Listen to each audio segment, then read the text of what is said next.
Welcome in to the College Football Power Hour, a rivalry week edition. And we knew with all of the weird stuff that has happened this year in college football that week 14, the final week of the regular season, rivalry week was going to deliver. And it did. We had Sir Big Spur, the South Carolina mascot, doing his business at midfield at Clemson. We had a man in College Station riding a Longhorn with his dog on his lap, and everything that happened on the field, it felt like, on Friday night and on Saturday throughout the entirety of the day, it delivered, and it matched the off-the-field chaos. That's Adam Breneman. He's Jason Fitz. I am Caroline Fenton. I think there's two games in particular that everyone in America was watching. Let's start with the first one. The game, Michigan, Ohio State. And we talked about it all week long. There was no excuse for Ohio State to lose this football game. NFL talent from the top of the roster to the bottom of the roster. They have looked elite throughout this season versus a Michigan team that's been struggling and had some quarterback questions, a team that's kind of rebuilding. But it's Michigan that shocked the world. They get their fourth consecutive win over Ohio State. Adam, there's so many ways that we can, go through this game and nitpick what went right and what went wrong. I think the biggest storyline is the big picture and what this means for Ohio State and what this means for Ryan Day. Yeah, let me be very clear. Today is the worst day of Ryan Day's coaching career. This was a Michigan team that was 20-some point underdogs with no Jim Harbaugh, a new head coach, first-time head coach, no Will Johnson, no Colston Loveland, a walk-on at quarterback, and Ohio State spent the most money in America on their roster and still can't beat a bad Michigan team. On top of Ryan Day, Chip Kelly picked the worst game of his career to call one of the worst games of his career. I mean, Ohio State was bad on offense. They could not run the football, and having to reshuffle their offensive line during this back half of the season caught up to them today. I thought Michigan being able to have the film from last week's game against Indiana, the Indiana-Ohio State game, and seeing how Indiana would reshuffle their O-line and seeing what Ohio State and seeing what the Ohio State offensive line looked like without Seth McLaughlin really gave Michigan an advantage in this game. And they were able to scheme up some fronts with Mason Graham to get them one-on-one. They could find a way to not get them double-teamed, and Michigan dominated up front. I thought that Ohio State tried to show they could run the ball against Michigan, tried to get into a physical battle with Michigan. My question is, how do you not take advantage of Will Johnson, the best corner in America, not playing in this game? Jeremiah Smith and Emeka Egbuka, the two-star receivers for Ohio State, had 80 yards combined in this game. The fact that that wasn't a bigger part of the game plan for Ohio State is alarming. And Chip Kelly loves to try to establish the run and kept going back to the inside zone, outside zone. That's all he runs. And it wasn't working because Michigan was dominating up front. And still on top of that, when you can't run the football, to not be able to scheme anything up for the best receivers in the freaking country when the starred corner for Michigan's not playing is inexcusable. And it starts with Ryan Day. My final thought is that you're judged as an offensive coordinator and, more importantly, as a head coach on how well your quarterback plays in the biggest games. And Will Howard had the worst game of his season today against Michigan. Threw an interception in the red zone, which is inexcusable in a game like this. He looked flustered, did not look good throughout the entire game. It feels like, to me, Ohio State has the yips when they play Michigan. It is fully mental for these guys. They don't lose because of talent. It's not because they don't have better players. It's like having the yips in baseball. It's like being afraid. It's like being nervous to shoot free throws. Ohio State plays different when they play Michigan the last few years than what makes them a good team in every other game they play. They don't play loose. They don't get the ball on the perimeter. Their playmakers don't make big plays, and their quarterback doesn't play well. It's a losing formula, and Ryan Day, rightfully so, is on the hot seat. And if he doesn't make the semifinal of the college football playoff, he should be fired. When you mention Ryan Day, Adam, I think about what we look for from great coaches, whether it's Chip Kelly or Ryan Day, what we were expecting today. And to me, that's innovation and execution.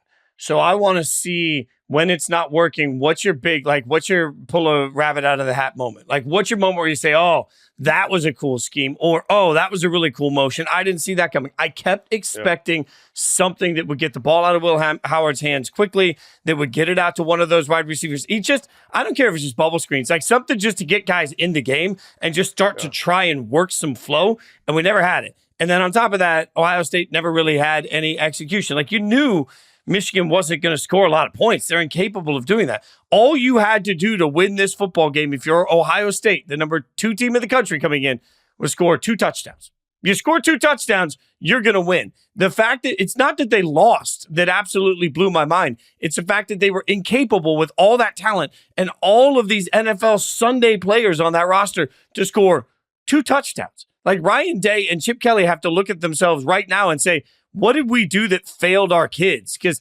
at some point, if you're not getting the result, you got to try something different. There was never a great adjustment. There was never a great change. There was never a great flow. There was never an attempt to get rhythm. It was just stubborn play calling from a team that looked uninspired and incapable of moving the line of scrimmage. That, to me, that's a waste of a talented football team.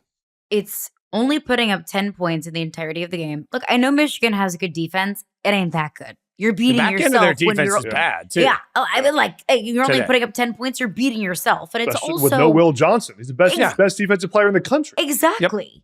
And then the final possession of the game, when Michigan kicked the field goal to go up 13-10. And what you need to do, you absolutely, positively have to at least get a field goal to keep yourself alive, but ideally score a touchdown and completely end it. And all you can do on 4 downs is muster up 1 yard. 1 yard. That's all you can do. And that, I think, it all falls on coaching. I mean, Adam, the way that you put it, I think it was perfect. It wasn't just today. It was the last 4 years when Ohio State has played Michigan. And yeah, albeit the Michigan teams, the last 3 years have been better than the Michigan team of this year. But Ohio State has been, over the last 4 years, a national championship contender. And they don't look prepared. And they don't look ready. That falls on coaching.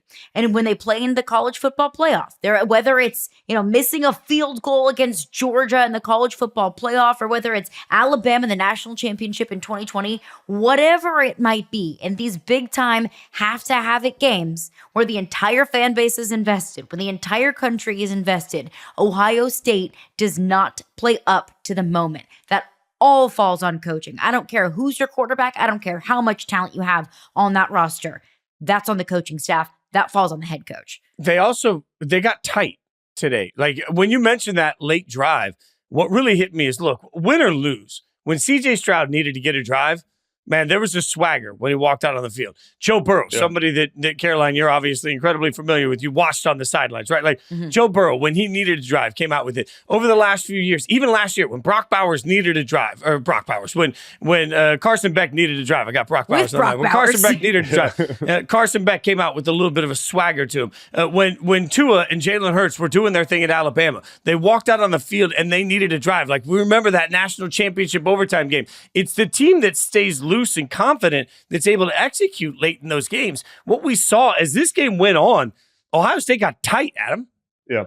The drive that I thought Ohio State was cooked in this game was a 10-10 ball game in the third quarter. It was the drive that Ohio State ends up missing the field goal on. And Ohio State had a 1st down and 10 on like the 15-yard line. And their play sequence was inside zone for 0 yards, some gadget dump-off pass play to the tight end for 0 yards, and then 3rd and 10 with, I remind you, the best receiver core, one of the best in the country, Jeremiah Smith, Emeka Buka, Cardinal Tate, with a Michigan defense with no Will Johnson, the best corner in the country, and they run the football on 3rd down and 10 for 0 yards. It's 4th and 10. They missed the field goal. What is that?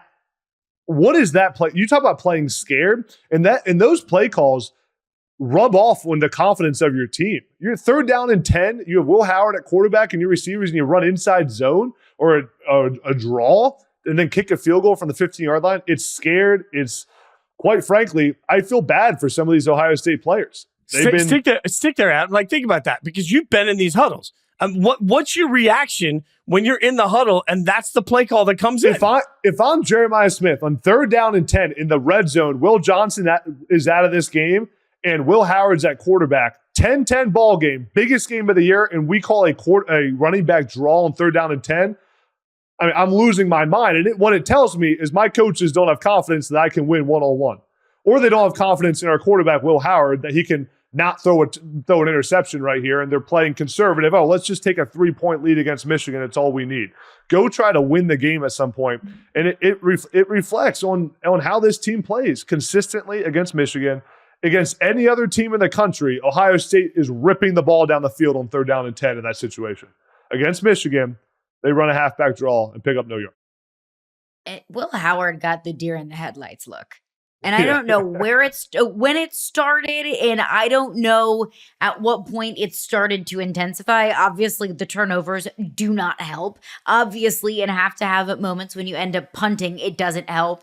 But I started to notice it more and more, and I thought, that look, we've seen that look before, and we did not like the ending, that he just looked completely just in over his head. So Michigan wins that one, and I think we can all agree, right? Ohio State's still a playoff team. With 2 losses to Oregon and to Michigan, they're still a playoff team. But a performance like that in the biggest game of the year, it makes you question some things. I do want to get on to the second game of the day, the second biggest game of the day, Texas A&M.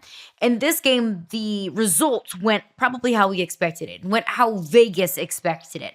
Texas went into this one 4.5-point favorites, but there were questions about Quinn Ewers' health. He had an MRI on his ankle. He was a little bit banged up against Kentucky last week, but ultimately, Texas wins this one 17-7. The only points that Texas A&M got on the board were from a Quinn Ewers pick six. Fitz, do you feel like you learned anything new about either of these teams with Texas punching their ticket to the SEC championship game? No, but I think we do need to acknowledge that Texas, and I heard on game day, I think it was, where they referenced a senior defense. This is a Texas defense that knew that if you made Marcel Reed one-dimensional, you were going to win the game. Marcel Reed already kind of is one-dimensional. Yeah, I mean, but if you sat there and said, hey, man, we're not going to let you do this one thing that you're really good at. Yeah. And that we saw that. Like, I think Texas, and we'll talk about it. We got a lot to talk about undisciplined teams and teams that are up and down.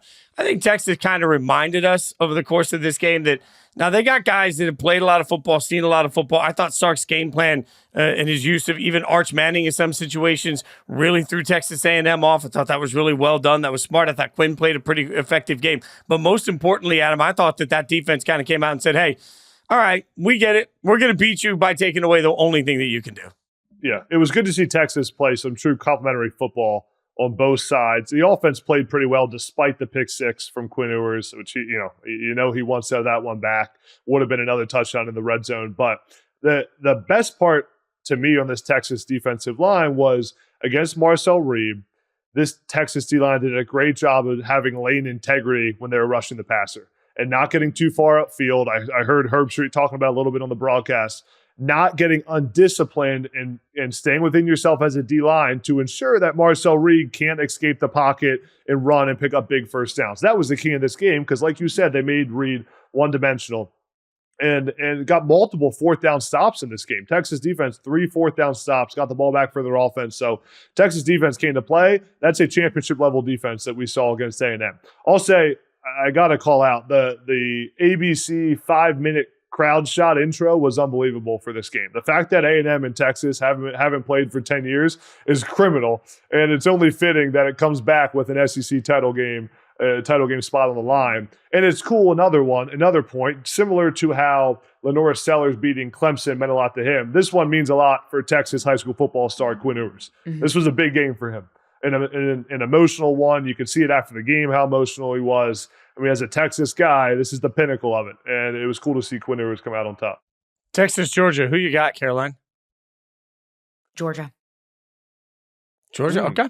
I have Georgia. Which version of Georgia? What? Well, it's going to have to be the good version of Georgia. Yeah. But one thing that we've learned about Georgia, when they zig, they zag. And when they zag, they zig. Just when you start to count Georgia out, just like we might have in an 8 overtime game against Georgia Tech, then they remind us, oh yeah, Kirby Smart is our head coach. Oh yeah, look at all this talent that we have up and down on the roster. So I lean Georgia, but I think one thing that I did learn about Texas today is they can win big time games away from home too. That adds to it against good teams when there's a lot on the line, because we haven't really seen that from Texas this year. We haven't had very many opportunities to see that from Texas this year. The one time we had the opportunity to see that in a big game against Georgia, they lost and they didn't look very good. They didn't take care of the football and they didn't do what they do best. beating up on some of the bottom teams in the SEC and then going on the road, albeit in a tough environment to take on Michigan against a not very good Michigan team.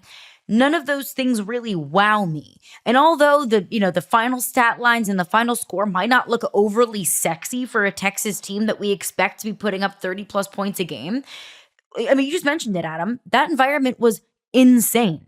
This is a game that has been brewing for both fan bases, but especially the Texas A&M fan base for almost, what was it, 11, 12, 13 years? Like, that place was loud. That place was rocking. And Texas was able to go in there and take care of business, albeit with some mistakes, but still was able to take care of business. It was a good reminder of who Texas is and a big old gut punch for Texas A&M. No, I was just saying, to go into that environment and walk out of the first half up 17-0 is really remarkable for Texas. I mean, to play mistake-free football the way they did for that first half, and to get off to the hot start was critical in this game to silence that crowd a little bit. I thought the crowd impacted A&M just as much as it impacted Texas, even though it was a home crowd, right? I mean, everyone at A&M is talking about how big this game is. The pressure is on. It can very well shake up the home team as well in some of those games. So Fitz, you asked Caroline, I like Texas against Georgia. I think Texas is, if they can get off to a fast start and get an early lead, I don't think Georgia's going to be able to keep up. And I see Georgia struggling on offense against Texas defense if they play the way they played against Texas A&M. Yeah, I got Texas in that game too, but I will say part of the reason I kept watching today and thinking, man, this environment's crazy, but the SEC championship game is no joke. Been there a few times down in Atlanta. It's the same as a home game. It's the same as a home game for Georgia. So I'll be really interested to see if Texas fans are able to aftermarket their way into that thing, since it's their first shot at the SEC title game. Be interested to see how that plays out. But yeah, I think Texas at this point, Texas won my heart a little bit today with the way they played. I trust them in that game more than I trust Georgia right now. It does, as the little sister, it does hurt my heart a little bit for Texas A&M, that is known to be the quote-unquote Texas little brother, because Texas A&M has now been in the SEC since 2012, and Texas A&M has never gotten to the conference title game. Texas, year one, beats Texas A&M to get to the conference championship game, and I think all the little brothers and little sisters out there could maybe relate to that just a little bit. Just a little bit of a gut punch. Just a little bit. All right, we'll take a quick break. One thing we learned coming up next. And we knew going into week 14 that this was going to teach us a lot, that it could potentially give us a lot more clarity about what the postseason picture looked like. We mentioned a couple of games that had massive implications in the postseason already, but Adam, we'll start with you. In a week where we felt like we could learn a lot, what was one thing that you learned? Yeah, I learned that Arizona State is the best team in the Big 12. They clinched the Big 12 championship game appearance with their domination against their rival Arizona, 49-7 on the road. And I was evaluating this Arizona State team as I watched some of their game, watched back some of the film from this one today. And I'm just kind of surprised at how talented this Arizona State roster is in just year two under Kenny Dillingham, and how fast he's flipped this roster around. Top to bottom, there are playmakers on this Arizona State offense and defense and in the trenches that I think make them one of the scariest teams in the country to face right now. A few things that really stick out is they have a Heisman-level player in Cam Scatterville. He won't win the Heisman. He won't be at the ceremony, but his performance in the last few weeks is at that level. He's insane. Six rushing touchdowns, 324 yards in the last two big-time wins against BYU and Arizona. Arizona State has a quarterback who's playing at an extremely high level in Sam Levitt. Him and Kenny Dillingham are going to be a threat for 2 more seasons in Tempe. In ASU's 5-game win streak now, Levitt has just 1 interception, 14 touchdown passes. So you have a Heisman-level player, then you have a quarterback who's playing at a high level. Add on top of that, Arizona State's offensive line is quietly playing great. They have some talent in the trenches, a couple players that I think could play in the NFL. Their defense has been aggressive and has made big plays in their winning streak. You know, early in the season, this Arizona State defense struggled a little bit, but in this win streak now, giving up 19.2 points per game in a +6 turnover margin. I mean, those are big time numbers, and they have the secondary, Arizona State does, to bring pressure because they have the back end to hold up. So you combine all those things, and I think this is an Arizona State team that can challenge most of these teams in the top 12. And depending on how everything plays out in the playoff, we could be looking at an Arizona State team that is an automatic bid in the playoff and could be playing in the Fiesta Bowl, which would be basically a home game for Arizona State. So don't sleep on Arizona State and what they could do in this 12-team playoff. This is not just some sympathy bid for the Big 12. Arizona State is a legitimate contender. Well, and Adam, I think they're going to take a big jump this week. The committee is going to reward what we saw over the course of this. And frankly, I was thinking about this because we've talked a little bit about Arizona State, and I watched today as Dan Orlovsky repeatedly asked on ESPN, what's the committee going to do with the hottest team in college football? Now, he's referencing South Carolina, but the whole time I kept thinking, man, is it not fair to put Arizona State in that same category? Like, you talk about a team that has caught fire. And I don't know, like, I felt myself today watching and thinking, this is a team that's a lot faster than I really gave them credit for going into today's day. Like, today's game showcased explosiveness, speed, sideline to sideline. I watched it and I kept thinking, man, I've spent all year sort of dismissing whether or not the Big 12 can compete against everybody else. And Arizona State today, I should say, certainly looked like they could compete against anybody in the country. And you look at this Arizona State team, 2 losses. One of their losses was Cincinnati earlier this season. Well, Sam Leavitt was hurt. You have to think about what more could this Arizona State team have done if Cam Scadaboo was completely healthy throughout the entirety of the season, because he's been banged up a little bit, if Sam Leavitt was healthy for the entirety of the season. But I think right now, and if I'm missing someone, please correct me and please intervene. But does Kenny Dillingham have any sort of real competition for Coach of the Year? And you look at Arizona State, they were picked to finish last in the Big 12. They won, 3 games last year? You go from being picked to finish last to turning around and getting to the conference championship game with a clear path to get to the college football playoff. Like, the turnaround has been nothing short of remarkable. And it's a massive credit to what Kenny Dillingham has done. I really been surprised at how connected this team seems. This Arizona State team. I watched some of their press conferences. I watched the post-game presser with Cam Scadaboo and Kenny Dillingham. And in that press conference, Cam Scadaboo got asked, hey, in the game on College Game Day, Nick Saban called you his favorite player in the country. And Cam Scadaboo's answer was, the only person I care about their opinion of me and who I want to be their favorite player is Kenny Dillingham's favorite player. That was his answer in the press conference. And these guys bought into Kenny Dillingham's vision. It took him 2 years to change the culture. And I'll say this, aside from all the talent and the reasons I just told you Arizona State's really good, hope and belief are a powerful thing in college football. And this team might just have more of those two things than anyone in the country right now. Georgia Tech should have won against Georgia last night. That's hope and belief. It wasn't talent. It wasn't because, or what was that, 2 nights ago? It wasn't because Georgia Tech had the talent. It was because of hope and belief. ASU can go toe-to-toe with someone like Notre Dame or someone like Tennessee. And if I'm a 5 or 6 seed, depending how all this seeding plays out, I would not want to see Arizona State on the road. Doesn't that surprise y'all, though? Like, think about what you just said, Adam, because I agree with you. And if you think of some of the best stories we've seen in college football this year, the teams that have sort of overachieved to the concept of what we had coming into the season, Arizona State, Indiana, there's a different vibe. Like, there is a different belief and there's a swagger around all this. And in this transfer portal NIL society, I think so often we cover the sport as a general population like that means that everybody's a mercenary and everybody's for hire and nobody's going to believe in anything and everybody's going to jet off to wherever they want, whenever they want. There's no loyalty to anything. But in fact, if you actually listen to the way kids talk right now,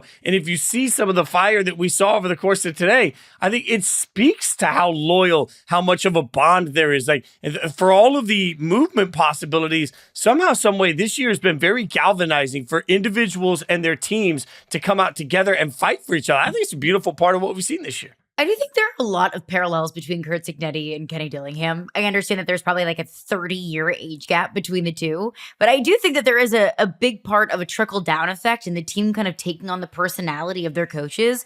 Coaches that are like, we're not scared of anyone. We're not intimidated by anyone. We don't care about our preseason expectations. In fact, we're going to let that fuel us. The us against the world mentality, the chip on the shoulder mentality. Like Curt Cignetti going to the Indiana basketball game right after he got fired and saying Purdue sucks, Ohio State sucks, and Michigan sucks. Like, I can totally see Kenny Dillingham getting up there in an Arizona State basketball game and that being the message to the fan base. Just this certain sense of swagger and this certain sense of, I know whenever Arizona State goes in and plays a game, when Indiana went in and into the shoe and played Ohio State, I knew that that team was not going to be overly intimidated. Now they were just out-talented. They were out-physical. They were outmatched. There's only so far that kind of us against the world mentality can take you. But it's carried them this far, and it has gotten Indiana more than likely to the college football playoff. And if Arizona State wins the Big 12 title game, that kind of mentality and that kind of we're not going to let anyone out tough us or out us, beat us at our own game, that could potentially carry Arizona State to the Big 12 title or to the college football playoff as well. So I think that it's that mentality that's been huge. Well, and that mentality brings me to something that I learned over the course of today. And that's coaches understand that style points matter. And, I text this in our group text, People Behind the Curtain. The one thing that I don't want this year, if I'm a coach, is I don't want to be part of the discussion. I want to make sure everything is such a layup that when the committee's having a discussion for the first time ever about our 12-team playoff, that the discussion about your team is brief. So you want to take as much out of the committee's hands as possible.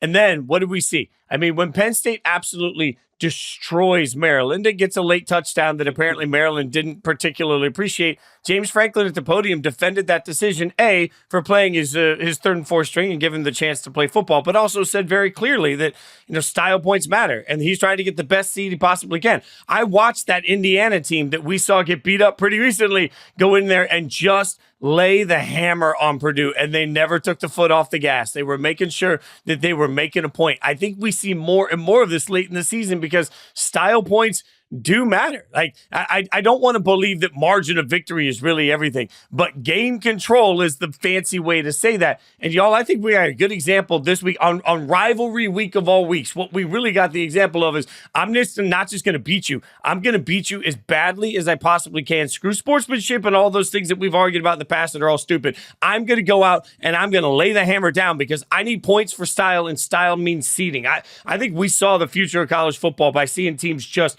throttle their rivals today.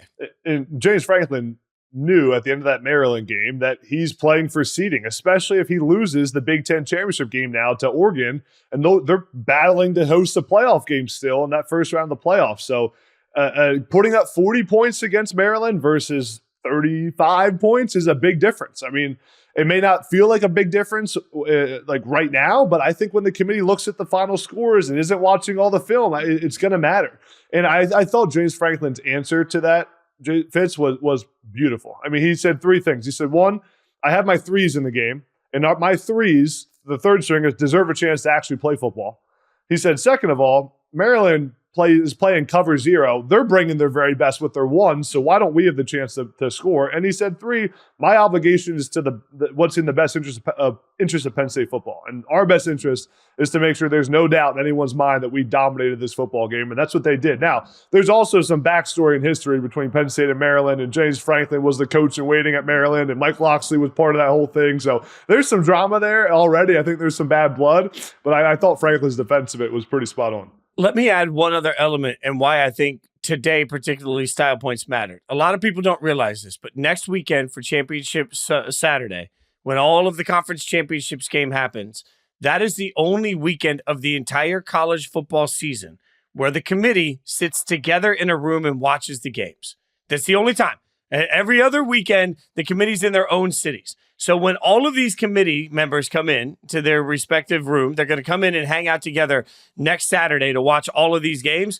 You want this big margin of victory in the back of your mind. You want to make sure that you sent everybody in, even if it's subconscious. You want to make sure you sent every committee member into Saturday when they're going to be watching in a room together, which means collective groupthink. You want every person in that group thinking, oh man, out of this Penn State team certainly looks like they could be the number 2 team in the country. Like there have been questions. Well, is Penn State good enough? Do they really look like a number 3 team? I've said that, right? So what you just did is you planted the seed in every committee member's mind before they sit down for the first time together to watch a game of, no, really, this team kicks ass. And I think that was an important message today.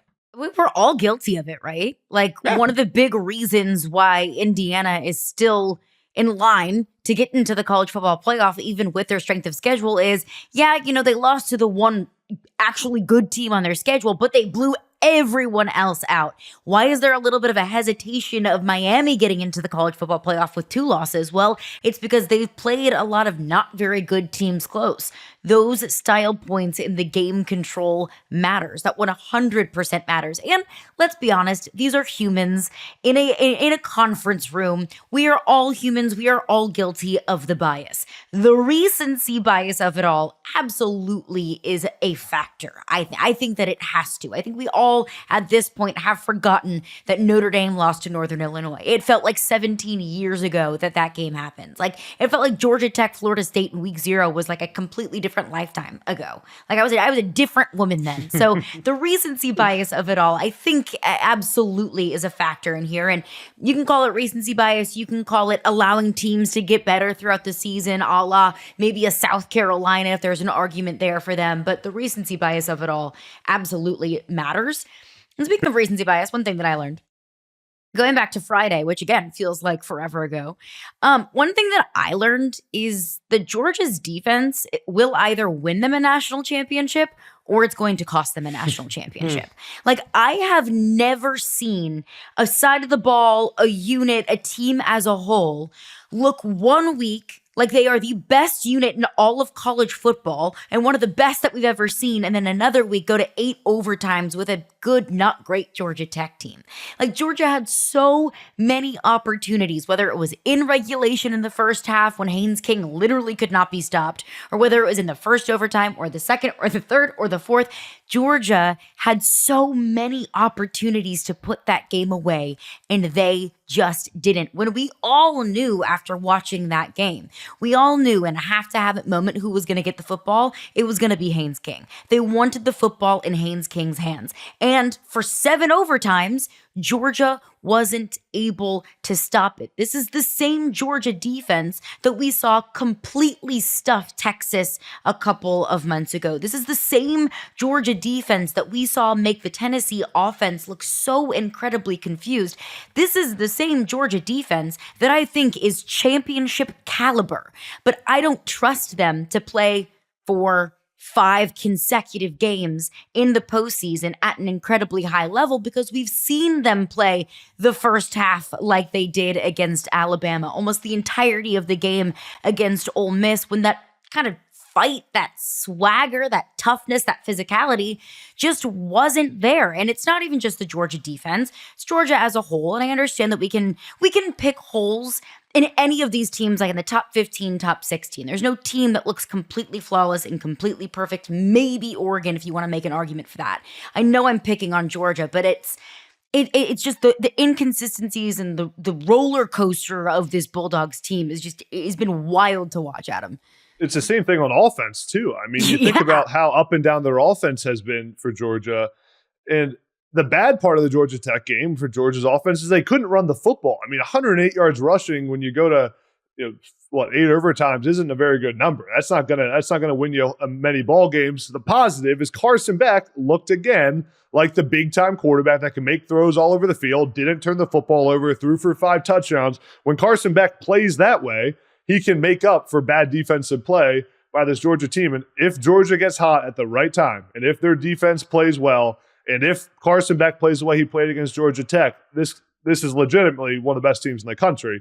But when they give up 42 points to Georgia Tech, and they can't stop anything on the ground, gave up 100 yards rushing plus to Haynes King on the ground. He threw for 300 plus. I mean, they couldn't stop anything, and they were trying. Georgia adjusted a few times in that game. Georgia changed their front in that game. Georgia started running different coverages. Nothing worked. Nothing could stop Haynes King. And it just showed me that Georgia was getting outmanned on the line of scrimmage by a Georgia Tech team that they shouldn't be getting outmanned by. But I'll say this too. I mean, we got to seriously reconsider this overtime format in college football. It's the worst. Why are we doing this? I Fitz? like it. What are we doing? Is it you like it? I kind of like it. I hate it so I much. thought Let's I play was some gonna real hate football. It's so fun. It is so exhilarating. It is so fun. You are on the edge of your seat for the entirety of overtime. Like, it is so. I love it. Honestly, I think I kind of like it. And I know that it's such an unpopular opinion. I tweeted it out on Friday night that I love this teeny tiny little poly pocket little field. It's such a blast. I love it. And I got so much heat for it. I think it's kind of fun. Yeah, I'm out. I'm out on college football overtime. The NFL overtime is actually better than the college football overtime. I can't stand anything about the way that they handle this overtime. And by the way, you guys have mentioned all of these problems with Georgia, and we haven't even gotten to the drops. Like, the drops were just look. Carson Beck has to be Superman because they can't hold on to the damn ball. And I hear you, Adam, that like if this, they can be great. But like my mom used to say an old Southernism, although she's not from the South, if a frog had a glass ass, it would only jump once. Like if doesn't really matter to me here. I don't know where my mom picked that up because she, growing up in Vegas, I don't know where that came from. I'm just saying that's where I am with Georgia. I'm not banking on the ifs on this. There's too many ifs. There's way too many. So if the defense shows up and if they hold on to the football and if they run the football better, like, my God, I've said this to you guys before, but I feel like we're bending over backwards to figure out a way to make it make sense because Georgia's too good for this. But the fact is, this Georgia team lacks discipline. All the way across the board. They lack the little things that make for a national champion. And when they don't win the national championship this year, I do not believe they will. When they don't win the national championship, the number one thing they're going to have to do as an organization is look in a mirror as a program and say, what are we doing wrong that the devil's in the details and we now don't have those details under control? Because there is too much talent for them to be as bad as they are. And I'm not saying they're bad. That's the shocking thing. If they played up to their potential, they could, should, and would be the number one team in the country. The fact is, they just don't do that every single week. But isn't it crazy if we just clipped off that last 30 seconds of what you just said, Fitz, that they have too much talent to be this bad, that if they play at their best, then they could be the number one team in the country. You could apply that to like 8 different teams. So many teams. So many teams. Like, you could apply that to Ohio State. You could apply that to Alabama. You could apply that to so many teams. But Kirby's won championships. You're right. You can apply that to everybody. But Georgia's held to a different standard because Kirby has chips. And Georgia's supposed to get benefit of the doubt because they are a championship program. Like Ryan Day losing a big game, as we've talked about. Like, okay. Same stuff, different day. Congrats. Like, we're used to that. Kirby Smart's supposed to be better than that. I mean, I kind of forgot that at one point in this game, Georgia was down 17-0. I mean, it felt like 6 games within one game, but Georgia was getting – I mean, Georgia at one point, I think in the second quarter, had the ball for like 3 minutes total in the game. They were getting dominated in time of possession. My last question, I'm not sure if Georgia loses to Texas now in the SEC championship game and barely beats Georgia Tech the week before, what we just saw in 8 overtimes. Are we sure Georgia's still in the playoff with a loss to if they were to get blown out by Texas? I think they're still in. Because if they would get blown out by Texas, that's a different story. But if they do lose to Texas, let's say it's a competitive game, then Georgia's losses will be to Alabama, Ole Miss, and Texas. Those are 3 top 25 teams. I think Georgia will get the benefit of the doubt, the fact that they went on the road to Austin. They went on the road to Tuscaloosa. They went, you know what? It's not Tuscaloosa. It's all of Tuscaloosa. And they went on the road to Oxford as well. I do think the committee will give them the benefit there and also the eye test of it all. That, look, we just talked about for the last 10 minutes about how Georgia can look bad on any given day, but Georgia can also look like a championship contender on any other given day. I don't think, unless the loser in the SEC championship game is a 3-loss team that would get their 4th loss in the SEC championship game, I don't think they're going to get left out. The hardest part about this is the committee walks a very thin line in precedent if they decide to let Georgia in, even if they lose the SEC championship game. And then what happens, for example, if Boise State loses the Mountain West championship game? And what happens, for example, if SMU loses to Clemson in the ACC championship game? Okay, but we're talking about Boise State in the Mountain West championship game versus Georgia in the SEC championship But here's the fact. But if we're going to say that you cannot be punished for losing the conference championship, which is the argument I've been getting. I'm going to say that you cannot be punished for losing the SEC championship game with the teams of the caliber that are going to be in the SEC championship game. Like, the margins for error for SMU and Boise State are just smaller. So if Penn State gets rolled in the Big Ten championship game, we all agree they're still going to make it. My question is, can their seeding not be impacted? A punishment's a punishment. Oh, for sure. Your seeding will be impacted. But a punishment's a punishment. For Penn State, if you knock them down in their seeding because of what happens in the Big Ten championship game, you're in effect punishing them for losing that game. The same way you would be punishing Georgia if you keep them out if they lose the SEC championship game. Like, where is the line on punishment depending on who loses these other championship games? That's why I don't think we know. I think we have to have the full context of what happens in every single championship game, because the committee could back themselves into a corner really quick if there's a ton of upsets on championship Saturday, and all of a sudden you're like, well, shoot, we're gonna hold Georgia to a different standard than everybody else because there's the SEC? Like, has the SEC really been deserving of that this year? No. Well, I don't think it's holding them to a different standard. I think it's just understanding the positions that these individual teams and these individual conferences are in. Like, let's say, hypothetically, if Texas A&M got in the SEC championship game with 3 regular season losses and then lost to Georgia, they didn't deserve to be in. It's not because the loser of the SEC championship game, no matter what, shouldn't be punished. It's because Texas A&M would not have been deserving of getting into the college football playoff with 3 regular season losses. I think today Georgia is a playoff team in the SEC championship game against another team that we view as one of the best teams in the country and another national championship contender. I don't think should leave you out of the playoff entirely. But there's a risk versus reward part of this. I don't think that you can have the opportunity to have the reward of a first round bye without also having to view the other side of it, of we have the possible reward of getting a first round bye, but now we're going to have to take the risk of having the home field advantage in the first round. The team didn't have a choice anyway. in taking the risk, though. Like, risk reward, like the team doesn't have a choice. Like, it's not like we're sitting at the blackjack table and you can decide whether or not you're going to split your hand. Like, if you're Penn State, you woke up today and you got no choice.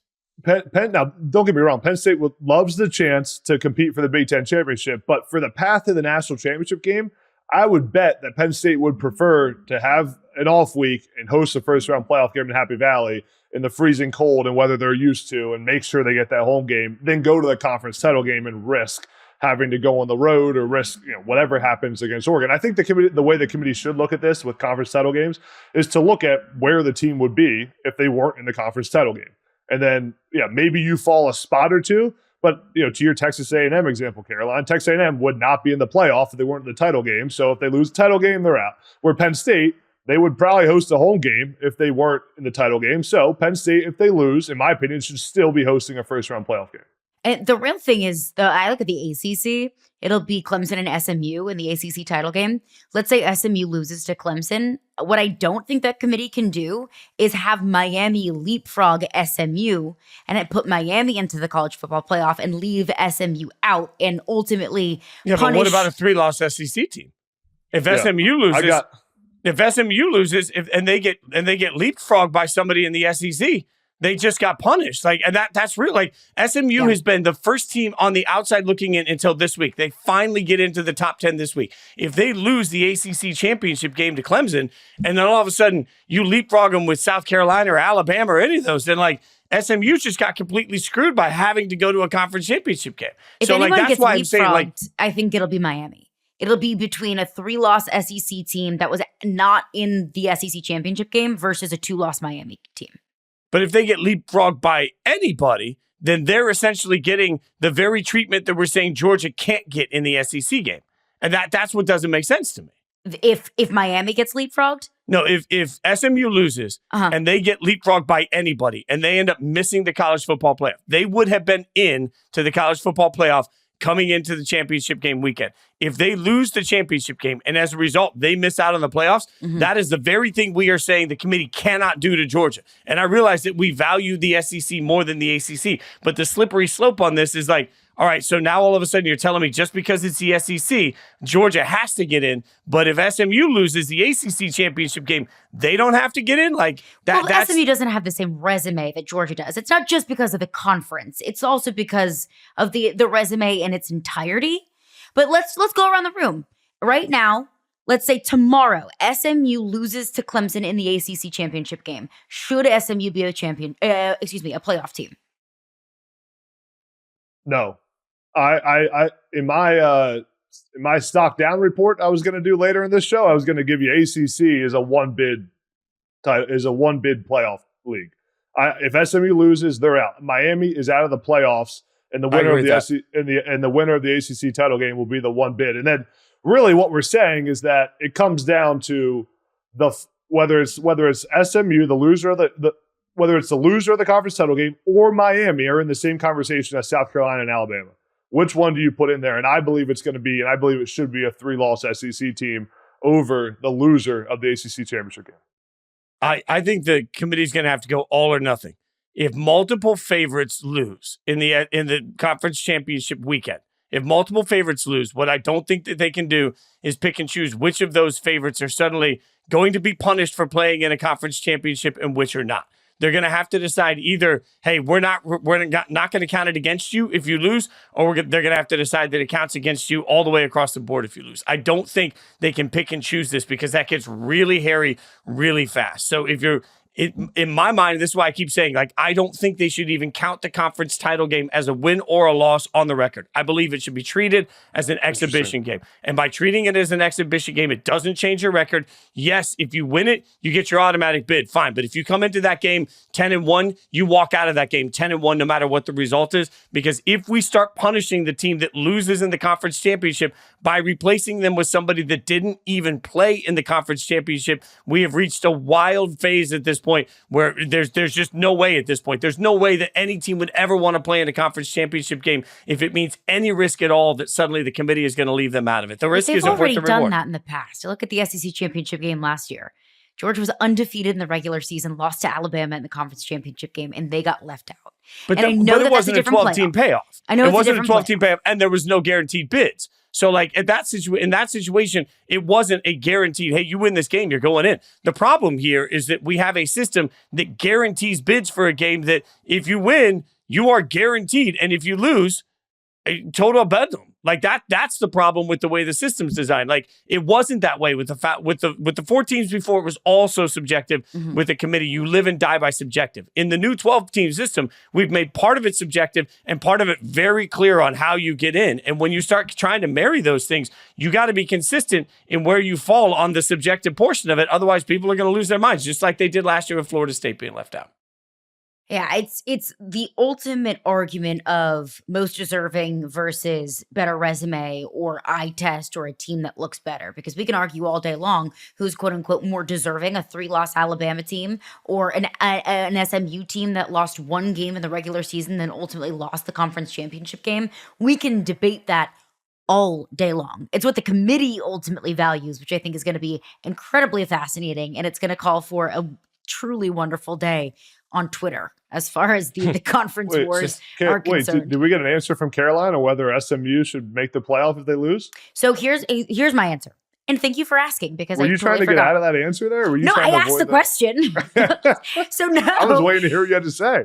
I would say that SMU now is at the mercy of being left out of the college football playoff if there's any bid thieves. That if there is a bid thief in any conference championship game or a group of 5, I wouldn't have a problem with bumping SMU out, frankly, because I look at their resume and it's not as impressive as some of these 3-loss SEC teams. If they lose in the conference championship game, like margins for error are different for every single team. SMU has not played the most intimidating schedule out there.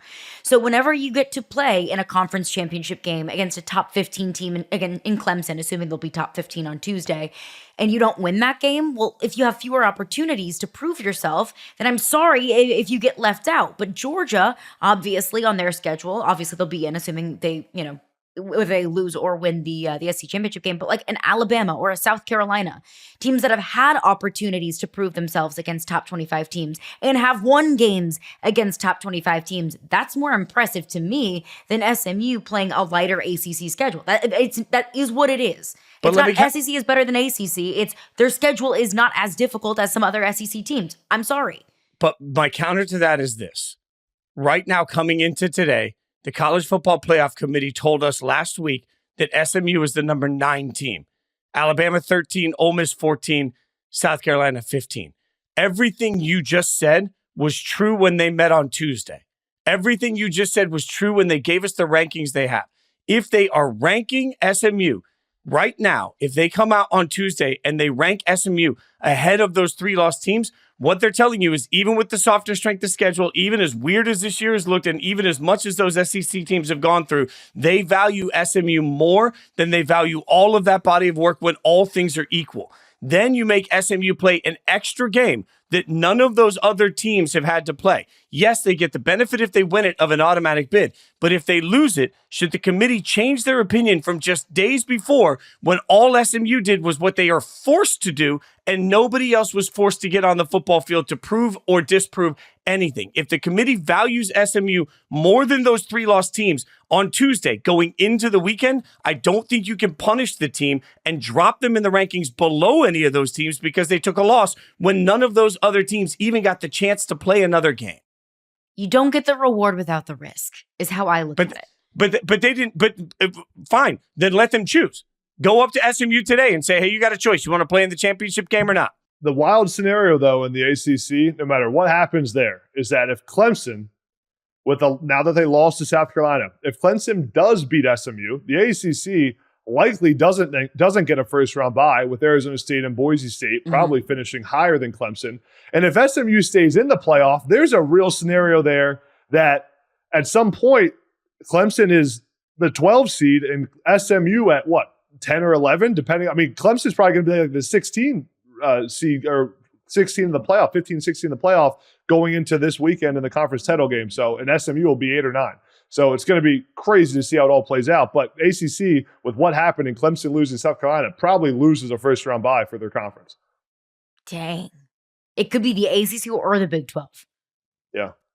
Ooh, dang. Okay, we do have to take a break, but I do want to get into our stock reports coming up next after a quick break. All right, our Week 14 stock report. Fitz, who is up, who is down? I mean, I'm up on the college football playoff that we've been arguing about the whole time. But particularly, if you remember on this show early in the season, I told you guys, hey, UNLV is going to take on Boise State. And that game may not go the way they wanted to, but they could get a chance for a rematch. Now, y'all, don't blink now. In case we missed it on Thursday night, Memphis beat Tulane, right? Tulane, as a result, is going to drop in the rankings. UNLV last week was number 22. Boise State was number 12. They will play on Friday at Boise State. The last time these two teams played, UNLV held Ashton Genty to his lowest total of the season. And by the way, was leading about 10 minutes to go in the game. They ended up losing to Boise State. But Adam said earlier, Boise State going to be higher ranked. Don't sleep on the fact that UNLV, with their explosive go-go offense, has a real shot. If UNLV beats Boise State, they're going to the college football playoff. If UNLV beats Boise State, they would even, based on all this other chaos, have a chance at a home playoff game at Allegiant before the Raiders ever play one. Think about that. In the modern college football playoff world, UNLV is sitting right here. And just like we said about Colorado not too long ago, UNLV controls their own destiny. They beat Boise State for the Mountain West title. UNLV is going to go to the college football playoff as the highest ranked group of 5. That, my friends, for all the debate we've had about the committee and what they decide, the beautiful thing is that we are entering the last week of the season and we give a damn about the Mountain West championship game. God, it's beautiful. And that is what I love about the expanded playoff. Obviously it's Thanksgiving. I'm home with family, and I'm hearing so much from the old heads about this is ruining college football, the college football playoff expansion. And I'm like, first of all, what do you want me to do about it? I just talk about it. I don't make decisions. And second of all, we were watching that Memphis Tulane game because it had actual college football playoff ramifications. That's a good thing for the sport. But I will say, I will feel so embarrassed and so left out if your teams make the college football playoff, and I'm including producer Emmy's BYU Cougars. If all 3 of your teams make the college football playoff and my team's playing in the freaking Tax Slayer Bowl, wait. I'm going to have to wear a paper bag over my head. You have stood on the sideline and watched your team win a national championship game. That is true. All right, Yeah. so We've never done that. We've never experienced that.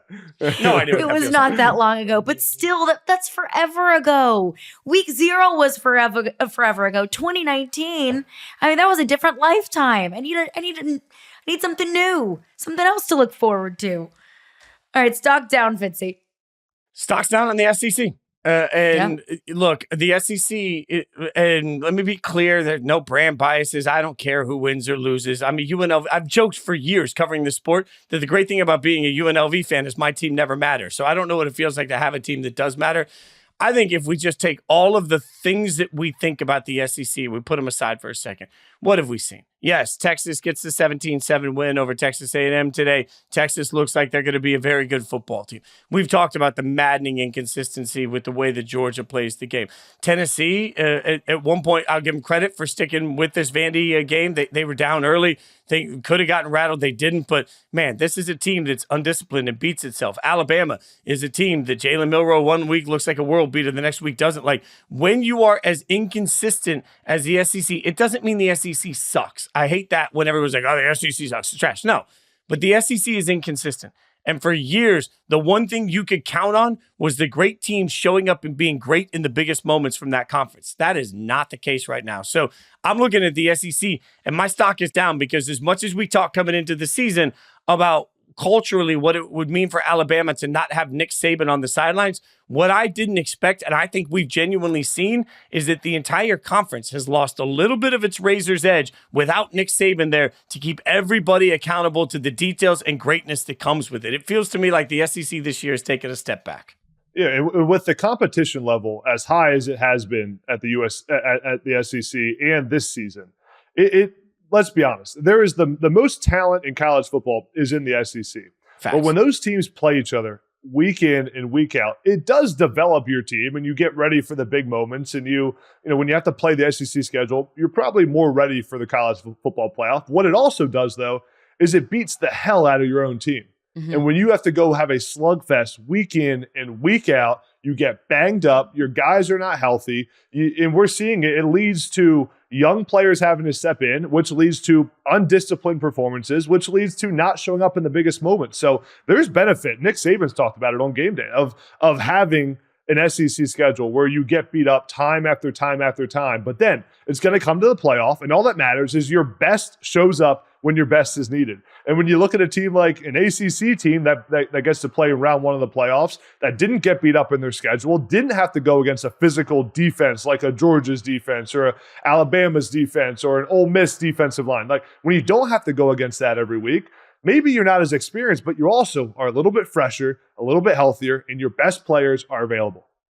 I also think dissolving divisions in the SEC has brewed a lot of chaos. And that's not really something that we've talked a whole lot about. You know, whenever you've played the same 6 teams on your schedule with one rotating out of division game every single year, you're familiar with those teams. You're familiar with that quarterback and that coaching staff and that style of play.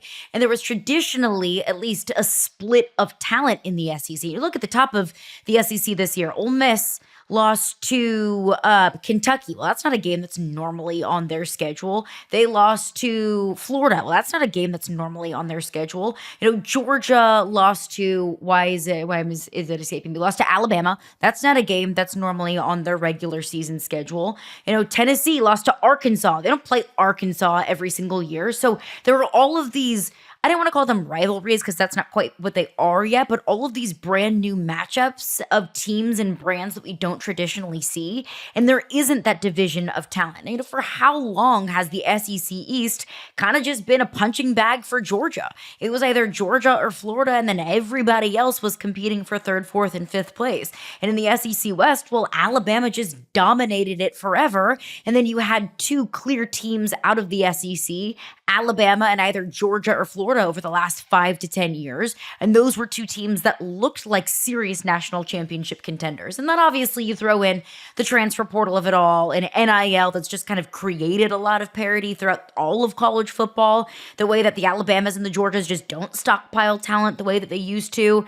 I think first year with the new SEC and you add in a team like Texas that's just added, you know, so much more competition on a lot of the schedules of the teams at the top of the conference, it brews for chaos. But I'm totally with you that the SEC has lost a lot of the benefit of the doubt over the last couple of weeks. All right, so then, Caroline, who are you up on? Stock up. Stock up on South Carolina. It didn't look fantastic against Clemson. They turned the ball over a couple of times. Lenora Sellers made a lot of mental mistakes. But Lenora Sellers also did a whole lot of great things. And what I think what South Carolina did today was at least create their own destiny, at least create a path for them to get into the college football playoff. And look, South Carolina lost some games that they probably shouldn't have lost at the beginning of the season. Close game against LSU at home, a very close game against Alabama on the road. Very close games that they could have won, but they didn't. But I think what South Carolina has shown is that they've gotten better and better week over week. They have an elite defensive front with Kyle McCord and Dylan Stewart and Tonka Hemingway. Like, they can disrupt any quarterback. They can stop the run really well. And I think Lenora Sellers has gotten better and better. He feels so much more confident taking off with the football. He feels like he can evade pressure. Like, there have been so many times where there's 2 or 3 guys on Lenora Sellers and he can just shake it off and then make something happen. And I think that's been so incredibly impressive. But stock up for South Carolina for at least keeping their path alive. Will they get into the playoff? A lot of things are going to have to happen out of their control that benefits them, but they at least took care of their own business to where there is still a path that's created for them. If they lost to Clemson today, that path would have been gone. Yeah, I love when rivalries mean something personal to the best players. And Lenora Sellers willed his team to victory over Clemson with a 20-yard touchdown run, and then he gets off the field and he tweets out, "Our state." This was his vision when he decided to stay home and play for Shane Beamer, and it was cool to see it come to fruition. Now the playoff committee, in my opinion, is going to be deciding between Alabama and South Carolina, and South Carolina has now won 6 straight, including 4 straight wins. They just went on the road and beat number 12 ranked Clemson. There should be no question here. South Carolina, as a 3-touchdown dog to Alabama earlier in the season, lost by 2 points. But their resume is far better than Alabama's, and South Carolina deserves to be in the playoff, especially after this win against Clemson. And their defense, I mean, 4th down stop in the 4th quarter. They got a forced fumble in the 3rd. The interception to end the game after Clemson got all the way down into the red zone and they sealed it with the pick. That's a championship level team, and South Carolina is playing as well as anyone in the country. What do you think is so much better about South Carolina's resume than Alabama's? I mean, I'll go back to last week. Coming into this week, I'm looking at the rankings now. The committee had Alabama 13, Ole Miss 14, South Carolina 15. Now, South Carolina gets a much better win than any of those teams, of those 3 teams, by beating Clemson. The only thing that I think hurts in this, like, just my mind looking at the way the committee's ranked everything, Miami was number 6. They're the only team that I think is going to fall out of the top 12 completely, right? So I don't think I don't think Miami is still going to be in the top 12. The question is, can South Carolina leapfrog high enough to still get themselves? Because remember, being 12th isn't going to be good enough. Like at some point, you're probably, depending on what happens with Arizona State too, you're going to have to find your way up to 10 to get an at-large bid possibly. So, 10 or 11. So I just don't know that there's enough space there for South Carolina to jump everything. Did they get such a significant win over Clemson today that the committee will change the way that they viewed South Carolina in conjunction with how they viewed Ole Miss and Alabama? I don't know. And, frankly, all of this too is like there's, I know everybody will just destroy me on social media for saying this, but like, isn't it fair to have a bit of an Indiana versus any of these teams conversation? Like, I think we all think Indiana's going to go to the college football playoff, but neutral field right now, if you had to bet your house, Adam, would you take Indiana or would you take South Carolina? I think I'd take South Carolina. I'd take South Carolina too. With how they're playing right now. And I think too, like when you look at the Alabama versus South Carolina comparison, I mean, Alabama has a loss to Vanderbilt and a blowout loss to Oklahoma. That was so bad. South Carolina has a loss to LSU by 3. Yes, they lost in week 5 to Ole Miss by 3 touchdowns, but they lost to Alabama by 2 points. Other than that, they've dominated Texas A&M, beat Missouri. I shouldn't say dominate, beat Clemson. So I beat Kentucky, beat Oklahoma, who Alabama just lost to. I think that on the resume standpoint, South Carolina has a better resume. The thing that's going to hurt them is the head-to-head. Yeah, I think you can simplify it by saying, well, they have the same number of losses and Alabama beat them head-to-head. And it's never that simple. But it's not that simple. It's never that simple. But doesn't that matter? Like, you have the exact same record. One beat another one head-to-head. And yep, it was close. And yep, South Carolina had an opportunity, but they didn't win. Alabama won that game. And you can also look at, some of their common opponents. Alabama absolutely destroyed LSU. Well, South Carolina lost to LSU. And yes, there were a couple of questionable calls that definitely served in LSU's favor, but South Carolina also had a 17-0 lead. And they blew that lead. That wasn't the refs. Yeah. They blew that lead. I look at Missouri. South Carolina just barely escaped beating Missouri in the final few seconds of that game. Alabama shut Missouri out. And I know that Alabama was playing Drew Pine and South Carolina was playing the starter Brady Cook. And of course, that matters and that contributes here. I don't think that their resumes are that different to say that South Carolina definitively is a more deserving team over Alabama. South Carolina is playing so much better over the past few weeks, but I don't think I can definitively say, yes, for sure, South Carolina. Does recency bias not come into play here with how South Carolina has won 6 straight, including wins against Texas A&M, Missouri, and Clemson and Alabama got blown out, ran off the field against Oklahoma 2 weeks ago. I think that's going to come into effect. I honestly, outside looking in, I'll be the mediator on this argument for you two. I think you're both right. I think recency bias does show that it should be South Carolina, but I also think, Caroline, you're right that the head-to-head matters. I think the committee's going to keep them ranked the way they have them. I don't think anything changed enough. I don't think the win will be considered enough of a resume tick to change it to me. Really? Beating number 12 team, four spots ahead of them? I don't think that'll I don't think that'll let them leapfrog 2 teams that lost to them, that they lost to, I should say. Fair. And we have this debate about Alabama and South Carolina. Poor Ole Miss is sitting in between both of them. And I think everyone's like, no Ole Miss, but Alabama and South Carolina. Now, that is a different South Carolina's story. playing better than Ole Miss right now. All right, so who are you stocked down on?